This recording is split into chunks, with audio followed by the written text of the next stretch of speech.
What's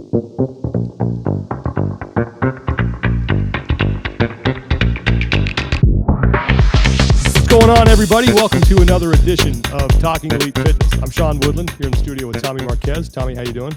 I'm great. It is a beautiful rainy afternoon. It's been coming down. Lauren, how you doing? I'm good. I had my windshield repaired today. Geez, what happened? A rock flew so fast at me on the highway and right in my view. Crack. Dang.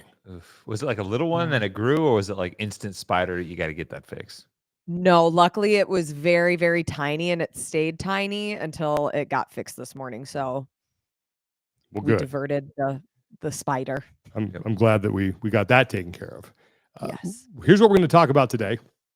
We're going to go through the open registration numbers again that our good friend Mike Halpin has been tracking for Morning Chalk Up. Go through that really fast. Some news around the open.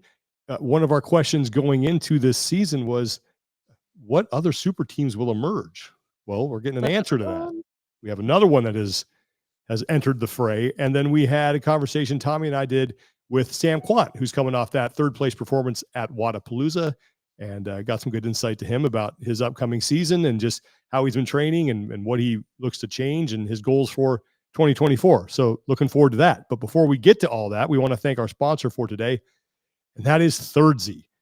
It is, you guys have heard me talk about this before, but Thirdsy has been an absolute just godsend for me in my quest to better optimize the very little sleep that I do get.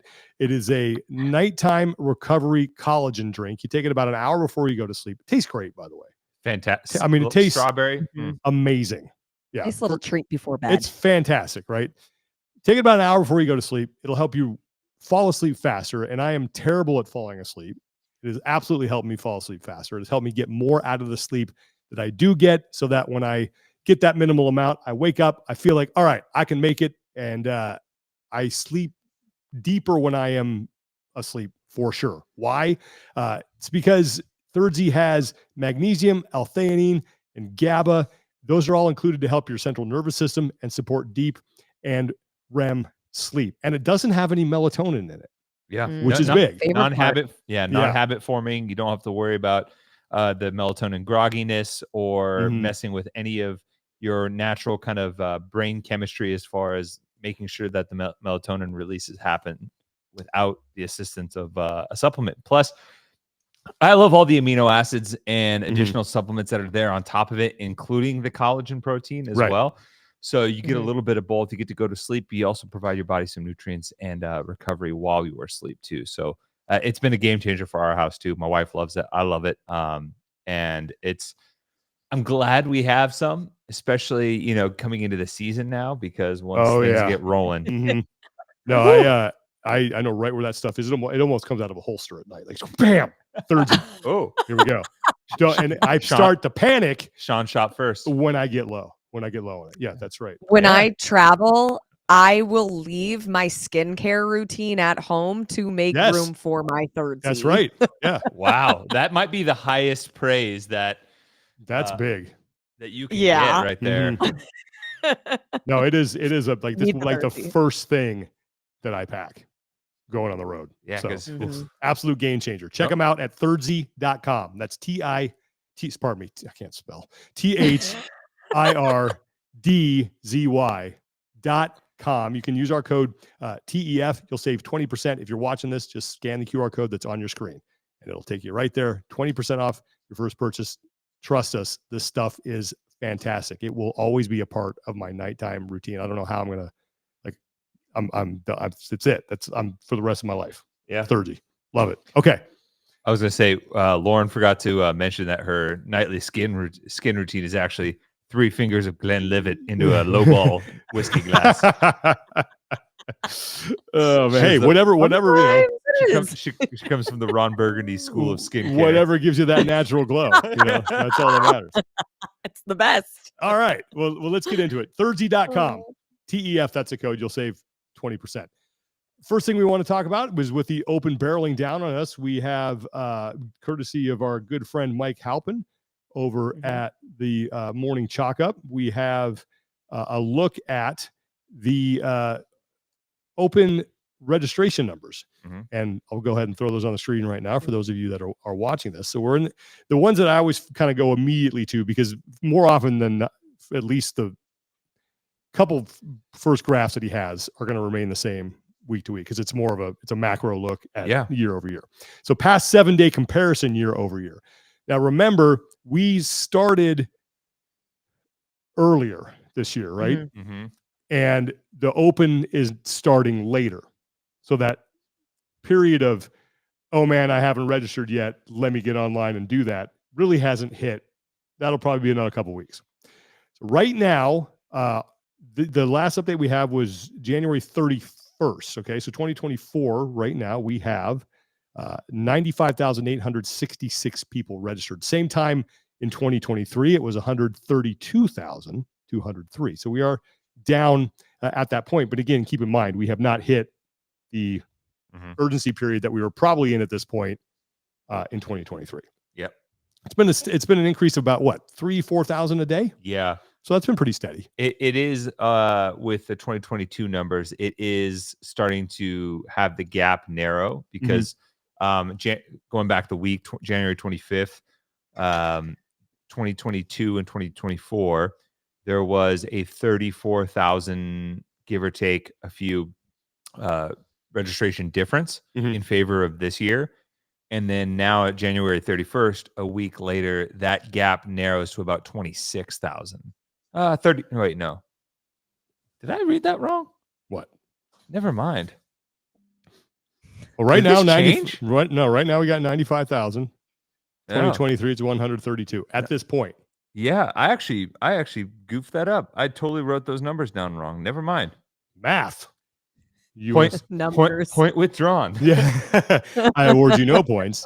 And may God have mercy on your soul. Wow, I totally took a 10,000 spot out of there, a little 10 piece. Well, look, the bottom line is if you look at this, and I did this last week, you get concerned because it is lower than it was at the same time in 2023. However, we have more time between now and the open than we did at this point last year. Yeah, but I guess now, to kind of flip my point a little bit, it was just good that I double checked that before I just started blurting it out. But it still is on pace on an average daily rate, still ahead of 2022, which was the same starting point as far as when open registration started. So that's still encouraging, I think. Yeah. So, all right. Well, that's the latest look at that. And Mike breaks it down as well as through by country, by gym, like top gyms, by regions, stuff like that. So Brazil's still doing great. Brazil's kicking butt. Yeah. And I think that Chase Ingram made a good point on Death by yesterday too, that while the numbers of people registering are important, also looking at retention, how many people are returning year after year versus how many new people are we getting. And that's something that him and CrossFit are going to be looking at this year as well. For sure. No, I think that's an important metric to track. Because I know they excelled in the new people in more recent years, but maybe retention has been a little bit lower. And so they're trying to kind of keep those both on the up and up. I do like each week I think Halpin throws a little bit of twist on something he looks into as far as the open's concerned. This week he talks about some of the clues and insights into what movements show up. That was cool. Yeah, he had a good breakdown there. He had a hilarious callback to the coyote skull from 2021, and then how he was dead inside like the coyote skull once he realized that there were wall walks and he had a broken wrist. But some good stuff. Yeah, he even had a callback to how Castro announced it when he said, "I gleefully give you." Yeah, the prone pain. Is. You know what? I hope Dave does an announcement this year, because I miss at those rehearsals watching him go through it. Yeah, he would just sit there silent. He'd do the whole hand motion. I wish he would do all of them. That is why people love Dave and love to hate Dave, is because he's a character, and that is the perfect environment to show off his personality. Agreed. It's so funny, but it's personality without personality, right? It's because he's a little stoic and stern in that you're like, oh, all right, here's the cold, heartless, evil man that's gonna punish us with programming, Yeah, it's the guy you love to hate. Yeah, so I agree. I hope he does some more announcements. Well, speaking of the open, the Service Open's back, which is a great thing. And CrossFit made the announcement on the games page. Service Open is back, and 2024, compete against peers in your profession for bragging rights and advance to a new CrossFit virtual competition coming later this season. So that's pretty cool. All right. Yeah. I know that was something that they took away last year. Glad I'm glad it's back, just given how well rooted CrossFit is in the military, law enforcement communities. I love the fact that those guys got a chance to throw down. Yeah. And rank themselves on the leaderboard. And my hope is that during the Open that there is some sort of attention or coverage given to those people. Yeah, it didn't make much sense why they got rid of it the first time. I don't know why they did get rid of it. I feel like I remember Boz saying on a podcast that it was just like a matter of resources, and this maybe I just don't know like what resources do you need to create an additional leaderboard, but regardless, I'm also glad it's back. Yeah, shout out to Lena Rodriguez, who's one of the first people to comment here. That's pretty cool. Great friend of the show. Yeah. I love that. I love the fact that they're bringing that back. It's a great way to get people involved. I think that, it's a cool way for departments that have a large participation of CrossFit athletes, in their ranks, and maybe they all go to the same affiliate to have head-to-head matches. Didn't they do that one year? There was I want to say there was an NYPD FDNY throwdown. Yeah, there is. Yeah, the fittest versus the bravest. Yeah, let's do that again, man. Finest versus the bravest. Do that again. So, all right. What's next? Next, we got the super team. That's the next thing that got announced. So when we were doing our top questions heading into the season, the first one we kicked off with and this was sort of on the heels of figuring out what the identity of the fourth member of the Noah Olson team was going to be, and because there were really no other entries into this category, they were deemed the super team, is what other super teams would show up. Well, we got one coming out of Australia now, and it's going to be Con Porter and James Newberry with Cara Saunders and Emily DeRoy. It's a good squad there. It is a good squad. I just want to know how that worm's going to work with Cara Saunders. There's going to be kind of a dip there at some point. And she squats as fast and as furious as anyone. Got some speed. Yeah. That's a fun squad right there. I believe they're going to be called Mayhem Thunder. Oh, I love that. Thunder from down under. Well, as long as Con Porter wears the Australian gladiators get up. Oh yeah. Can we do that? I was going to say, are him and James going to wear the Boys Speedos? I hope not. The only proper swim attire, according to that is true. I think that makes it more fun. Yeah. For Lauren's doing that meme of what's his name coming out from behind a tree with his hands rubbing together. That's what it is. That's okay. Yeah. Oh man.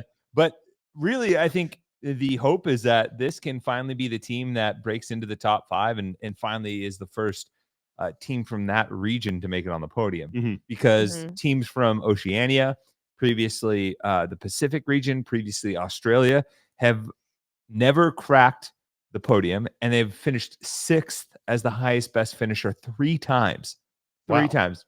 3 6s. That's the mark of the devil, Sean. Everything in Australia will kill you. So yes, it doesn't. That's fair. So you had CrossFit Selwyn and +6'4" CrossFit back-to-back years, and then you had CrossFit Active, I believe, back in 2016 that had that finished 6th. So you've had a couple teams finish really, really high in the open era. That's not Chad McKay's gym, was it? I believe it was. Yeah. Or was it Athletic? Was he Athletic? I think he was Active. Yeah. But all right. Well, just looking at the roster, where do you put them with Noah's quad right now? Dead even, or it's pretty close. Yeah. I think it could be.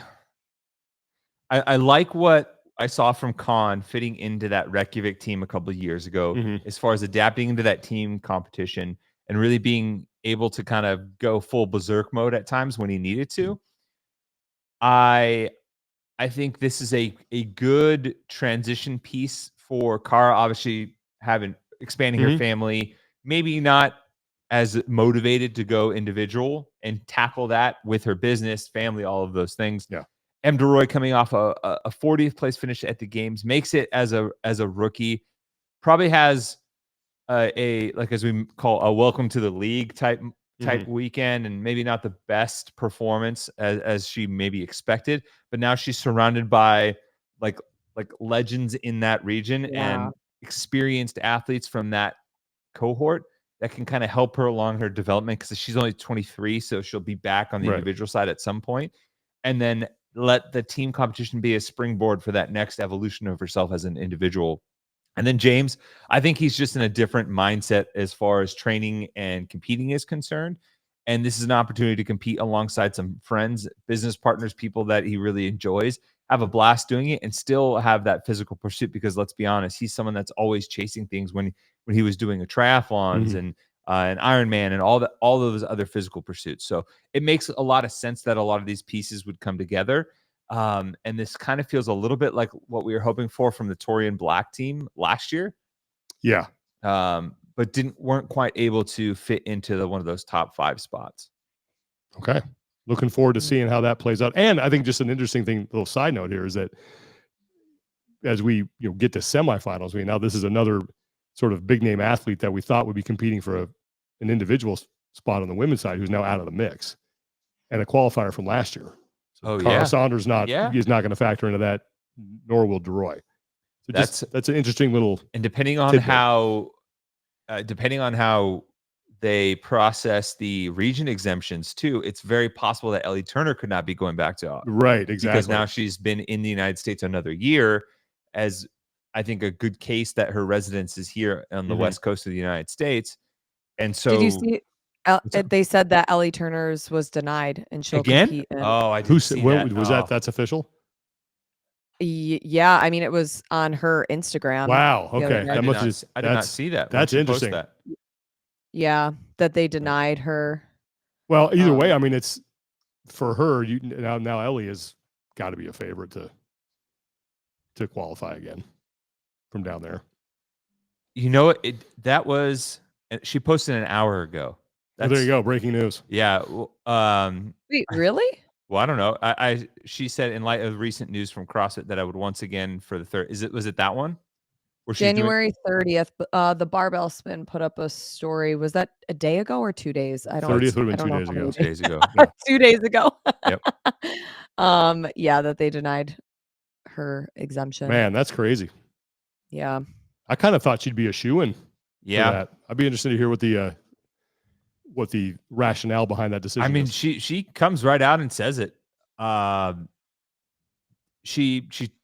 she made a post of her training in Boise with Justin, and talking about uprooting her life and finding a new spot, new friends, making a foreign place home, like it has been for the last couple of years.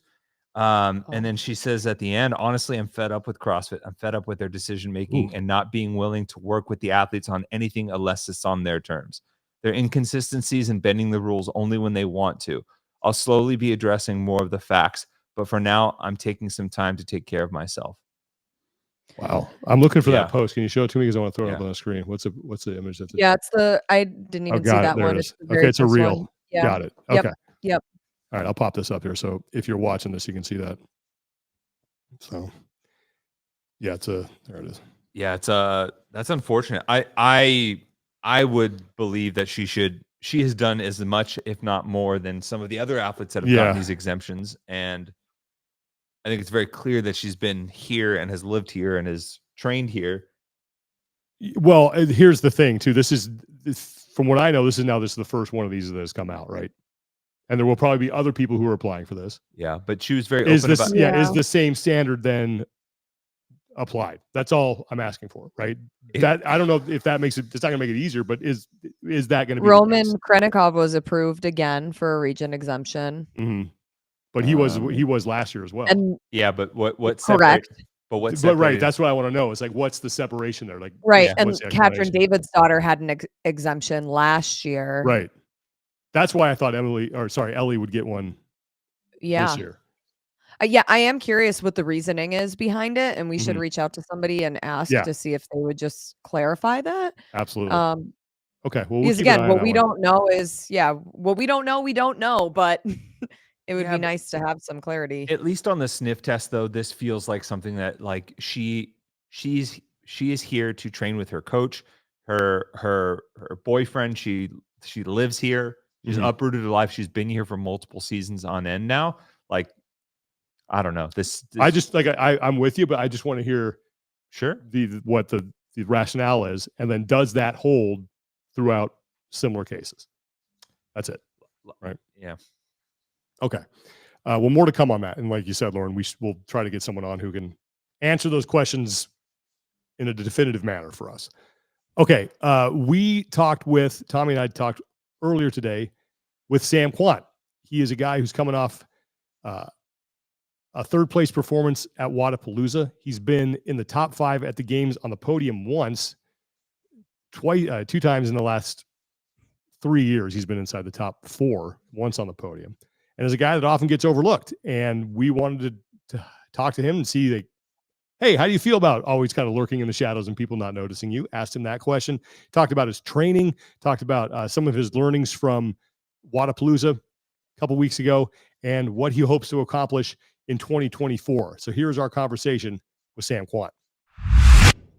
Joined now by our guest for today, the man who just had a really strong showing at Wodapalooza and also is coming off a 15th place finish at the CrossFit Games, Sam Kwant. Sam, how you doing? Good, guys. How you doing? We're doing great, man. First of all, happy belated birthday. Yeah. Happy birthday. Shoot. Thank you. What are we, 29 now? No. 28. 28. Okay, all right. I'm jumping the gun. All right. Yeah. So Okay. I had you 28 at Wodapalooza where you finished third. Did you do anything special to celebrate? Oh, shoot. My birthday was on a Monday, so we did a couple things on Sunday. Pretty low key. I mean, when you're this age, I mean, you guys probably know. Not necessarily looking forward to your birthday. It's just getting older then. It's just a day you check off. Absolutely. Yeah, exactly. First question. Go ahead. Sorry, go for it. No. I want to go ahead and finish. Oh, I was going to say, I was hoping to get some kind of easy workout, but just got thrown through the ringer again, per usual. But What'd you do? Way. What was the workout? Shoot. Now I can't even remember what it was. I remember in the afternoon, it was like some pretty hard skiing and like standing bike erg stuff. So that's the one thing I remember. I was suffering pretty good on that. All right. So the first question I have for you, and we talk about this on the show a lot, I am guilty as charged of this, is are you tired of being overlooked? Nah. Because I think whenever the conversation is about like the podium at Wodapalooza or who could podium at the CrossFit Games, I don't want to say you're an afterthought, but you're usually not, and I don't want to speak for everybody, but you're usually not the first name that rolls off of people's tongues. And how do you feel about that? I mean, at this point, I just embrace it. To be honest, I like it. I feel like it puts a lot less pressure on me. And I mean, I'm doing this just for me and my family for the most part. So I don't really care what people have to say and whatnot, if that makes sense. Yeah. Does that pressure or attitude, I guess, carry over behind the scenes with the athletes? I think sometimes, just we've been able to be back there sometimes. You can tell when an athlete's feeling a little bit of the pressure, but you can also tell when, hey, like you're amongst your peers and everybody's kind of respected amongst each other and it's a little bit more lax amongst the upper echelon. Yeah, you can definitely tell. I mean, for some people, they do not thrive well under pressure. I'm not going to name names or anything, but you can kind of see if they have like one bad event. You can see them in the warm-up area and whatnot. You can see their body language, and then, I mean, you see that, and you're like, oh, okay, this guy's in trouble now. He's already down on himself, kind of like blood in the water. But when it comes to me, I mean, I have a bad event. I know so many things can happen throughout the weekend or days or whatnot. I mean, as far as pressure goes, it doesn't really matter to me. It doesn't really matter. I mean, when it comes to it, I'm going to do what I can do and try not to let anybody's opinion carry over and do anything for me performance-wise. Why do you think it is that people maybe overlook you a little bit? Because you look at your numbers, you're what, 6-time games athlete. You've been in the top 5 2 of the last 3 years, you just finished third at Wodapalooza. Do you have a reason or why you think maybe that's the case? I would say I'm just quiet. I'm not like a big personality. And I definitely, I mean, as you look at my resume, I'm a little inconsistent with my performances. And so those are the 2 things I can think of why people overlook me. Mm-hmm. That makes a little bit of sense just because we get so caught up in the previous year's results. So if there is a dip, and to be fair, you've had some injuries as well. Yeah. I believe 2018, after you were kind of starting to stack a run of games appearances. Yeah. Has there been any concerted effort on your part to maybe step outside of the shell a little bit because, this is a business, and as an athlete, there are sponsors and things like that you have to do and take care of on that end to, provide for yourself? Yeah, for the most part, yes. I'm not trying to do anything crazy though. I mean, definitely try to be more present on social media and say yes to like podcasts and stuff like that. But I know there's a lot more. Appreciate it. Exactly. I know there's a lot more I could do. Like during competitions, I don't really post on Instagram or anything like that because I want to be like fully locked in and focused on competitions. So to answer your question, yes, I'm doing more, but I know I could do more. But when I'm competing, I'm fully focused on competing, and I'm not worrying about like getting more Instagram followers while I'm at competitions because I'm focused on doing well at the competitions. If that makes sense. Yeah, totally. We say all the time, consistency is key in CrossFit. And you just mentioned that maybe you've been a little bit inconsistent and that achieving consistency is that kind of like the goal for everyone. Yeah. How have you been working towards that? I mean, you would think that I've been doing this for so long. I figured everything out, but pretty much every year I'm learning something new, and every year I think I figure it out. But every year I learn something, a mistake I did, whether it's like during this past year, I guess I didn't heat train enough because I ended up getting like heat stroke. I went into the competition feeling really strong and ready to go and try to win it. But during that bike event, I ended up wiping out once and trying to kind of claw my way back during the 30 plus minutes and just overdid it. And then that kind of hurt me for the full weekend. So the previous year in 2022, I did really good heat training, and I thought I did decent heat training. It's kind of hard to do in Washington. But obviously I didn't do it well enough. So that's just one thing I'm going to figure out and hopefully get it right this year in Texas. It's going to be hot, so going to have to do something. But I'm assuming most of it's indoors. But I mean, if there's one event that's outdoor and it just does me in, I'm in trouble. So I got to make sure I'm kind of prepped for the heat. I mean, and there's just over the past couple other years when I made little mistakes, but it was mostly due to like injuries or like allergic reactions and stuff like that. Yeah. But for the most part, I figured everything out and ready to put together a good season and then hopefully beyond that. And those are the little things that don't show up on the leaderboard necessarily, because if you're locked in, you're not broadcasting that to the world, right? We just see some of the results. And unless we get to actually be there behind the scenes, it doesn't show up initially, because you mentioned the heat stroke and you mentioned the allergic reaction and what you had to deal with at the MAC a few years ago. Yeah. And you were still able to finish 15th. And talking to some of the elite athletes, there are these moments in the sport along a big weekend like the games or Wodapalooza. I almost call them like 50-50 moments, right? Where maybe you're like, I got to take a chance here. I'm going to make a push. And this could go one of two ways, really good or really bad. And sometimes those decisions pile up on each other. Was there anything like that for you at the games this year, on top of like, hey, I got to battle back from this heat stroke, where, hey, I'm going to take a chance on this one and maybe it didn't work out? Like for events, kind of taking a chance, is that what you're saying? Yeah. I mean, yes, literally. I mean, I was doing everything I could at the games. I could kind of tell. I mean, I got a couple second place finishes in there, but when you look at the events, they were events that were like 6 minutes, and I could kind of tell that my body could hang on for like 5 minutes or so, and then it was just done for. And I mean, I still had a good mentality going into it. I had a terrible day one. I'm like, well, I guess this could be the biggest comeback that anyone's ever had trying to win the games, you know? And I kept that mentality pretty much as long as I could. But then there ends up being a point where it's like, okay, well, just don't get cut and keep going. But yeah. You mentioned always learning something despite the fact that you've been competing in this, I think, since almost 10 years now. Yeah. What are some of those moments that you look back on and you sort of file away? It's okay, that was a big learning moment for me, or that, I really got some great lessons out of that event. I would say like the little things would be like diet, what to eat and not eat during competition, the best way to hydrate, and then the biggest thing would be like the heat stuff. I know what I did in 2022, and I thought I did close to that, but obviously I didn't do quite enough. So I would say the biggest thing I've learned over the past 2 years would just be ready for the heat. And for the most part, I got everything else dialed in, whether that be diet or recovery. Yeah.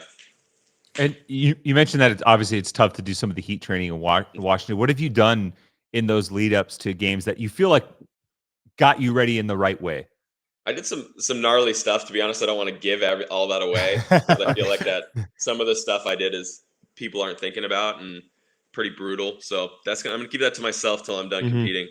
Well, I like it. All right. That's awesome. Let's go back to kind of the beginning of your career. And I remember it was 2014. You competed at regionals and you skipped your high school graduation. Shoot, yeah, something like that. I can't remember. To do that. Yeah, I remember that one. Why did you make that decision when, at the time there wasn't, I don't think there was a teenage division in 2014. No, there wasn't. Yeah. There wasn't a teenage division. Yeah. Why make that decision to go to regionals despite the fact that it looked like, at that age, you didn't have a real good shot of qualifying? Yeah. I mean, in my head, I'm 18. I was like, I remember there being like two guys. I'm like, well, there's Cole Sager. There was, I think, Ben Stoneberg. I'm like, there's got to be a third guy. Who knows? Anything can happen, which was 100% not realistic. But in my head, I'm like, there's always a shot. But yeah, for me, it was a no-brainer. I mean, school is definitely important. I mean, I went to college, got my AA, which isn't much, but I knew I had to get something. But pretty much was focused on CrossFit for that full year, and I wasn't about to miss an opportunity to go to regionals and kind of kick off my career, whatever you want to call it, kind of there.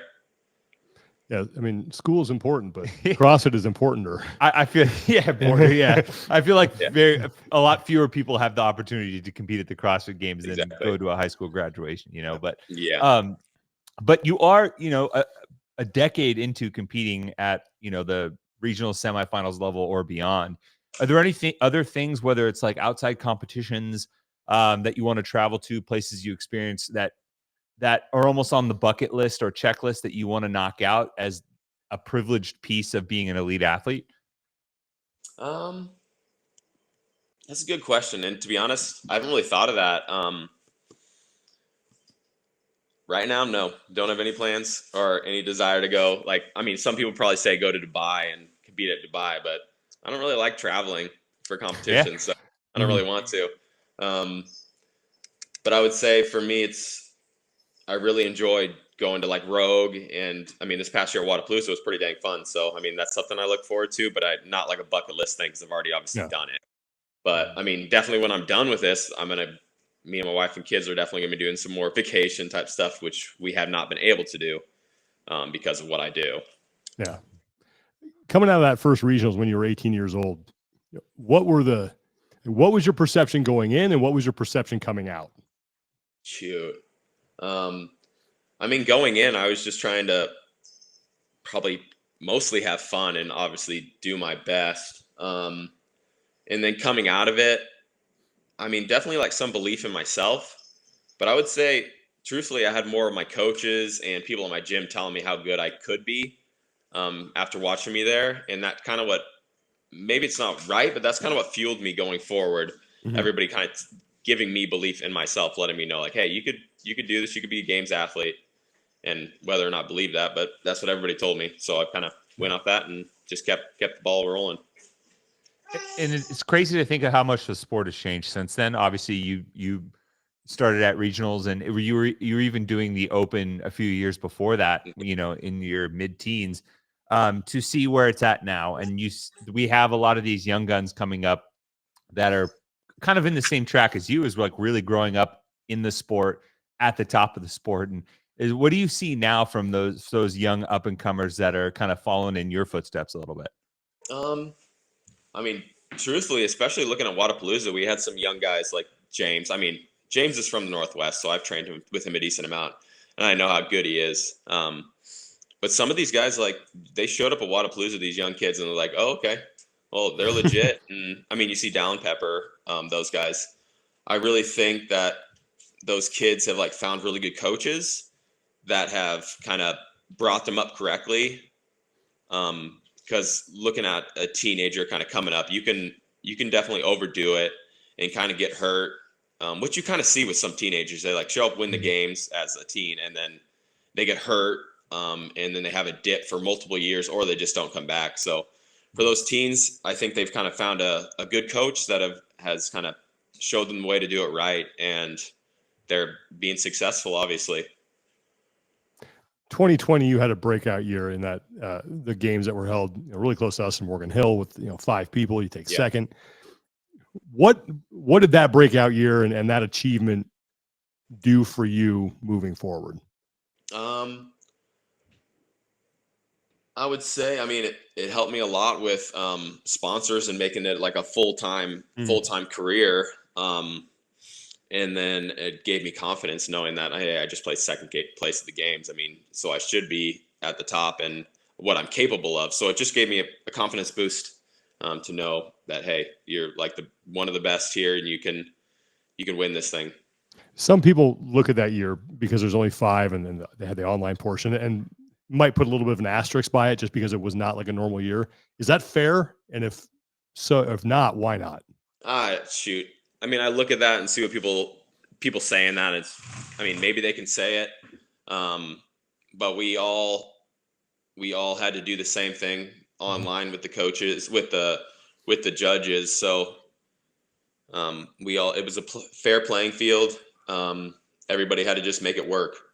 I don't really have a great answer for that.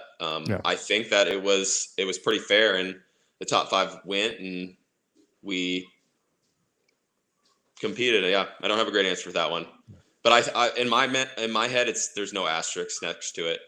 Yeah, probably something different if, like you said, if you had taken a different path than everybody else, but it was I also feel like, and not that it needed validation, but the fact that you came back a couple years later and finished 4th. I think, there tends to be the narrative that there are athletes that are only good, on online competitions, or some athletes that excel better in live. Mm-hmm. And I think it's almost an extra feather in your cap that you've done and excelled at both. Right. Yeah. And there's very few athletes that have done both of that. So not that you needed that validation, but I don't know. Does that resonate with you at all? Yeah. It definitely, like these past couple of years, like sometimes I'll struggle in-person competitions just because something doesn't quite go my way. But after like this year, Wodapalooza and the games in 2022, it gave my self-confidence, like, hey, you compete in person just fine. Mm-hmm. And what is that? Well, competing in person, it seems like every athlete kind of has their sweet spot. You can see it when they find that groove competing in live competition. Generally speaking, what is it for you? Is it after a good event and you feel like you're doing well midway through the competition? Is it a lifting event? Is it a machine event? Like where's the sweet spot for Sam Kwant when you're in the zone? As far as just like during a competition, you're saying? Yeah. Shoot, it's really just after the first event. I kind of know if my body's like locked in and feeling good after the first event, then I know it's going to be a good competition or not. But I mean, all of that comes to, like, for me, my body doesn't really like traveling, so I try to minimize it. And I mean, we're always going to have to travel for events. And like I said, from now going forward, I feel like I have everything locked in. So it's never really going to be a problem. But kind of how everybody else says, like after the first event, the nerves and stuff are gone. That's kind of how I feel. Yeah. Why do you not like traveling? I don't know. I just don't enjoy it. My body doesn't like it. I like to sleep in my own bed. Yeah. It's funny. I understand that more and more as I get older. Mm-hmm. So maybe a little bit of an old soul. Have you been called that before? Yes, I have, but it's been a while. But yeah. And touching on that a little bit, how has being a father made you a better athlete? Because I think a lot of times the narrative is, oh, they just had a kid, or they had another kid, and they say it almost as like that's going to limit their time or limit their ability to maximize their athletic potential. For me and my wife and my family, we pretty much just have to come up with a good plan. Kind of what we have right now. We have my sister coming to live with us. So while I'm at the gym, she's watching the little one because Elise, my wife, works part-time at a school. So yeah, we just have to make a plan and make it work, which I'm definitely like when I'm home and chilling, I have to take care of her, which is not a problem. It just makes me be a little more relaxed, honestly, sometimes, and not so fully focused on CrossFit, which for me tends to be a good thing, to be honest. So it kind of gets my mind off of it. And I mean, it's fun to have kids, so it just makes you happier in general. So you're going to feel better in training. So it's a win-win for the most part. I mean, there's some sleepless nights in there, and some stress, but for the most part, I think if anything, having kids has made me better. And the sleepless nights part, because I've heard varying accounts from people. Do you feel like that actually kind of preps you for the games? Because I hear sometimes not everyone sleeps great at the games. Yeah. Oh yeah. I sleep terrible at the games. I mean, I look at it like if I have a bad night's sleep, I'm like, okay, well, this can happen at a competition. But I also look at it like, hey, right now you're trying to stack good days on top of each other, and it's not good to have multiple days without sleep because you're just putting yourself in a hole. You're gonna have to dig out of it for no reason. So it's just like a mindset for me. Like, have a bad night's sleep. It's like, okay, well, it's just how it could be at a competition. You just got to grind through today. But I don't try to stack multiple days like that on each other, if that makes sense. For sure. What have you learned about yourself after becoming a father? Shoot, that's a good question. I mean, right now I just roll with it kind of one day at a time. I would say being more patient and just not taking things too seriously. That's the main thing I've learned. Like, that's the best way I can be a father and do what I'm doing at the same time. Mm-hmm. Do you come from a big family? Did I remember that? Do I remember that correctly? Yeah, I got 6 other siblings, so yeah, big family. Where are you in that order? I am second oldest. Oh, okay. All right. So you more or less, you probably got a taste of raising kids early in life. Shoot, I thought so. I thought it'd be no problem. But then, I mean, when we had our first kid, our son, he's amazing, but oh my goodness, he doesn't stop. He just he's always moving. And I don't remember my siblings being like that, but I wouldn't want it any other way, Yeah. But I'm not going to have that many kids, so we'll see. What's your training environment like as far as, schedule, partners, what you try to accomplish on a day, how you break it down, things like that? Yeah, I mean, so my wife leaves the house at 9, and she pretty much has the kids in the morning. And then my sister takes over at about 9, and then I head to the gym at 9:30. And training from 9:45 to like 12:30, and I get home, eat lunch, and then I take care of the little one until about 3:15 when my wife gets home, and then I just go into the garage and pretty much knock out my afternoon session. So I'm at home if I need help at all with Leighton or the little one. Yeah, that was a really quick summary of how it works. But, yeah. Does your oldest kind of get what you do yet? Kind of. I would think he would understand a little bit more, but he doesn't understand it too much. He likes to do gymnastics, so he comes out there and he does gymnastics and sometimes tries to copy what I'm doing and attempts to lift a barbell, which is always funny. But he enjoys right now, which I'm totally fine with, and I prefer it. He enjoys just be outside, like ride his bike and stuff like that. I'm not going to I'm not trying to make him do CrossFit or whatnot, because I mean, it's good, but we're overworked and underpaid kind of a thing. So yeah. I'm not trying to suggest him to do CrossFit. He can do whatever he wants. Sure. I think it's like one of those things where you say, when you have kids, it's like, well, I hope they're interested in what I'm interested in. And then you realize, I just hope they have interests. Yeah, exactly. That's the main thing. Exactly. You are part of the HWPO crew, and we make a lot of the various movings and shiftings of training camps and things like that. But you've been there for a couple of years now. What's been the bright spots for you as far as working with that crew, and what makes it a good fit for you, especially considering that you train remote and you're on the West Coast, 3-hour time difference from the main HQ? Yeah, I mean, to be honest, I don't talk to the athletes really. I'm only talking to the coaches, and we talk on the daily, and we pretty much have a scheduled call on Thursdays. So right now it's working really well. I work with Steve, Josh, and Amy Everett. So I have my lifting from Amy, and I pretty much just send videos to her, and she kind of breaks them down with what I need to work on and whatnot. And then I pretty much just put my notes in each day, and we kind of go from there. So it's just a lot more communication, and I think it's for me, I mean, another thing that I learned, it's pretty successful, like to be in an environment that I'm comfortable with. And I mean, I've been trained with other athletes all the time. I definitely can get burnt out really easy. So right now, I mean, I train with people just to kind of have people around me, and they definitely push me to a point sometimes, but that's kind of like another thing that I've learned. Given what you've accomplished, so far in your career, top 4 at the games 2 of the last 3 years, why can 2024 be the year that you win this whole thing? I would say, to be honest, because I've switched up some of my stuff in my training. I've taken the volume down a bit, and I've kind of went back to the basics for a lot of my gymnastics stuff, and I felt like that's held me back.